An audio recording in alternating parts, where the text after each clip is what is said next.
बूढ़ी औरत रहती थी, जिसने उसे अपने साथ अपने घर पर रख लिया और उसकी देखभाल करने लगी। वो बूढ़ी औरत अपनी पोती एंजेलिना के साथ उस घर में अकेली रहती थी। कुछ ही दिनों में उस बूढ़ी औरत के सामने ग्रैनी कहकर बुलाने लगा। एंजेलिना और सैम साथ में रहते और धीरे धीरे एक दूसरे को बेहद चाहने लगे। वो दोनों अपना सारा टाइम जंगल में एक दूसरे से बातें करते हुए बिता देते थे। मगर एक रात एंजेलिना साइमन से गुस्सा होकर जंगल की ओर भाग गई।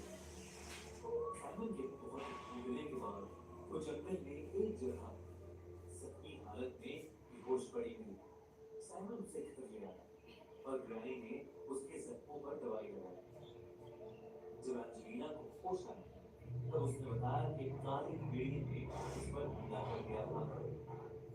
साथ ही वो छटपटाते हुए बार बार किसी काले जादू की बात कर रही थी। वो बार बार अपने पेट पर हाथ लगाते हुए रोए जा रही थी। ऐसा लग रहा था कि जैसे फ्यूचर में होने वाले अपनी बेबी के बारे में सोच सोच कर वो रोए जा रही हो। किसी तरह साइमन ने उस रात उसे शांत कराया और अपने पास सुला लिया। अगले दिन जब वो उठी तो उसे कुछ याद नहीं था। उसके 2 साल बाद साइमन और एंजेलिना ने शादी कर ली।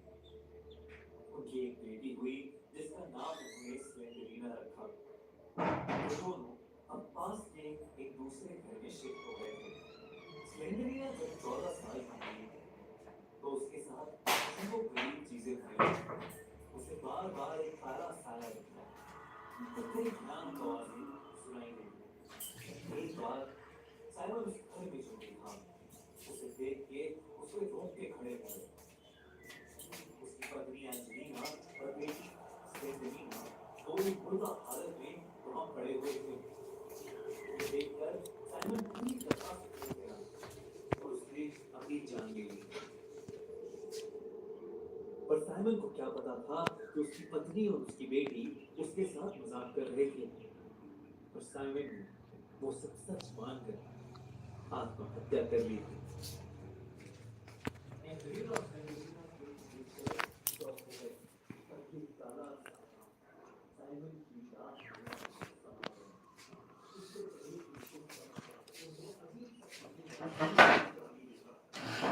उसका चेहरा खौफनाक था।